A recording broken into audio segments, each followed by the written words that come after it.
Hello दोस्तों, आ गया आपको पेपर का सलूशन लेके। और यह अर्धवार्षिक का पेपर है। अर्धवार्षिक परीक्षा 2022-23 का पेपर है। तो कक्षा 10वीं है, विषय हिंदी है। तो कुल प्रश्नों की संख्या 23 होगी और कुल मुद्रित प्रश्नों की संख्या 5 होगी। मतलब प्रश्न इसमें पूरे पेपर में आपको 23 ही प्रश्न मिलेंगे और इसमें जो पेज होंगे तो 5 होंगे। समय आपको 3 घंटे का मिलेगा और अंक आपको 75 अंक मिलेंगे। तो आप पहले ये जो दिया है कि सभी प्रश्न करना अनिवार्य है, निर्देश आप पूरा पढ़ लीजिए।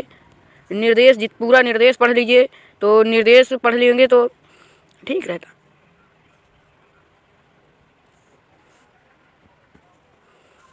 ये पूरा निर्देश पढ़ लीजिए, पूरा निर्देश। तो निर्देश पढ़ने के बाद अब पता चला कि आप यहाँ से अब पढ़ना है। तो अब करते हैं।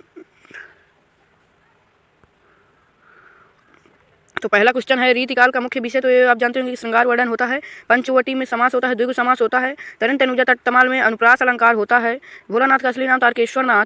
एकांकी में कितने अंक होते हैं? 1 अंक होता है। आत्मकथा के रचनाकार जयशंकर प्रसाद हैं। और बाल गोविंद भगत खाली स्थान के पद गाया करते थे। किसके पद गाया करते थे? बाल गोविंद भगत कबीर के पद गाया करते थे। और रसयुक्त वाक्य ही काव्य है।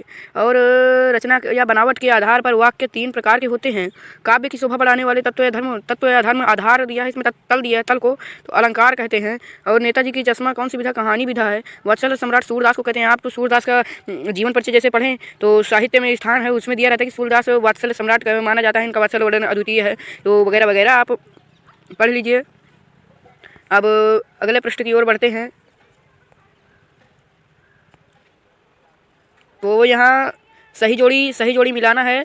ये सही जोड़ी तो माता का आंचल का मिला दीजिए शिव पूजन सहाय से। और एक कहानी अभी को मिला दीजिए मन्नू भंडारी से। और अपने पाँव कुल्हाड़ी मारना, अपना नुकसान करना। विज्ञापन का अर्थ होता है बच्चों विशेष जानकारी देना। और वाच्य के 3 प्रकार होते हैं, कर्मवाच्य, कर्तृवाच्य, भाववाच्य। और अट नहीं रही है कि सूर्यकांत त्रिपाठी निराला हो जाएंगे। और फिर यहाँ पे एक वाक्य में उत्तर दीजिए। तो एक वाक्य में उत्तर देना है। तो पहले का शिव जी का धनुष किसने तोड़ा था? तो शिव जी का धनुष तो तोड़ा था, किसने तोड़ा था? शिव जी का धनुष तोड़ा था श्री राम ने। और एक कहानी है तो इसमें पुनरुक्ति प्रकाश आप लिख लीजिए। वीर रस का उत्साही भाव उत्साह। और स्वर्ण युग तो भक्ति काल। और हिंदी गद्य की मूल विधाओं की संख्या तो 9 लिख दीजिए। 8 लिखिए। 8 होती हैं। और श्री कृष्ण ने गोपियों को योग का संदेश उद्धव के माध्यम से भेजा था। उद्धव के माध्यम से भेजा था। तो अब सत्य आते हैं। सत्य तो पहला संचारी भावों की संख्या कितनी होती है? 33 होती है, सही है। और शब्द शक्ति के 3 प्रकार होते हैं, सही है। और जार्ज पंचम की नाक अज्ञे हैं, तो ये गलत है। और जयशंकर प्रसाद ने मधुर सपने पूरे हो गए, ये भी गलत है, नहीं पूरे हुए थे। लखनवी अंदाज के रचनाकार यशपाल जी हैं, ये सही है। और फसल हजारों खेती की मिट्टी का गुणधर्म, ये भी सही है। और फिर आता है भक्ति काल की कोई 2 विशेषताएं या सगुण भक्ति और निर्गुण भक्ति में अंतर। तो आप भक्ति काल कर सकते हैं। तो इसमें है निराकार ब्रह्म में विश्वास और ईश्वर की अथेयम भक्ति।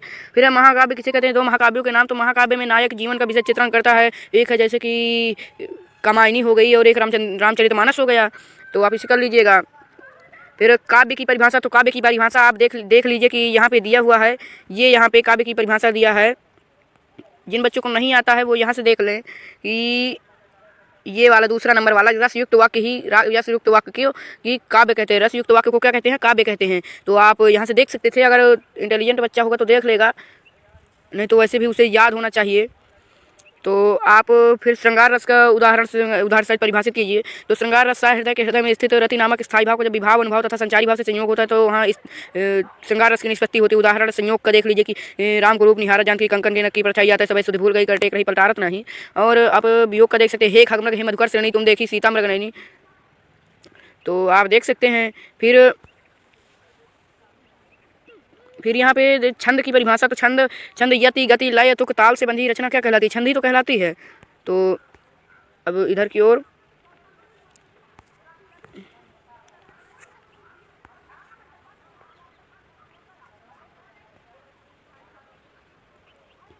फिर है दूसरा प्रश्न, लेखिका मन्नू भंडारी के व्यक्तित्व को किन किन व्यक्तियों ने प्रभावित किया? तो आपको तो पता ही होगा कि किन किन व्यक्तियों ने प्रभावित किया। लेखिका मन्नू भंडारी के व्यक्तित्व को किन किन लोगों ने प्रभावित किया था? तो एक उनके पिताजी ने और एक शीला अग्रवाल, उनकी हिंदी अध्यापिका शीला अग्रवाल ने। फिर है गंतोक को मेहनत कश बादशाहों का शहर क्यों कहा जाता है? तो गंतोक को इसलिए कहा जाता है क्योंकि वहाँ लोग मेहनत करते थे, बस्ता लादे बच्चों को देखा और वे फिर लकड़ियों के गट्ठा ढोते, गाय चराते मिले और चाय की पत्तियाँ चुनती कोमलांगी युवतियाँ मिली आदि वगैरह वगैरह आप लिख सकते हैं। फिर ये भी हो गया, ये भी हो गया। और फिर उद्धव को तुलना किन किन से की गई? कमल के पत्तों से, तेल की गगरी से। वैसे लिख सकते हैं शब्द शक्ति, शब्द के अर्थों को बोध कराने वाली शक्ति, शब्द शक्ति। इसके प्रकार 3 होते हैं, अभिधा, लक्षणा, व्यंजना। तो राम लक्ष्मण परशुराम कुछ, तो आप इसे कर सकते हैं। ये छोटा सा दिया राम परशुराम के क्रोध करने पर ये परशुराम वाला, तो आप ये बहुत छोटा सा है, बढ़िया। तुलसीदास की रचनाएं लिख सकते हैं, रामचरितमानस, विनय पत्रिका और साहित्य में स्थान कि ये लोक कल्याण के भाव से उनकी उक्ति लिख सकते हैं कि कविता करके तुलसी न लसी, तुलसी लसी कविता की कला। तो आप वगैरह वगैरह लिख सकते हैं। तो इसमें मंडू भंडारी की भाषा शैली लिख दीजिए, नहीं ये आसपास की 2 रचना छोटी छोटी आप लिख दीजिए, कोई भी लिख दीजिए जो आपको मालूम हो। और ये जो पैसे दिया है ये बहुत अच्छे से आ गया है, तो आप इसे पढ़े भी होंगे। ये वाला तो उसका है ना, विकल विकल उन्मत्त थे उन्मत्त विश्व के विदाय, ये बादल वाला बादल गरजो वाले पाठ का है। इसके लेखक तो बता देते हैं कि सूर्यकांत त्रिपाठी निराला जी हैं। और हमारी हारिल की लकड़ी तो ये अलग है। फिर यहाँ पे देख लीजिए कि ये यहाँ पे आगे आया बाल गोविंद भगत की संगीत साधना वाला। तो बाल गोविंद भगत वाला तो आपने पढ़ा ही होगा कि बाल गोविंद भगत की संगीत साधना क्या थी, कैसे वो अपने संगीत को उन्मुख रखते थे।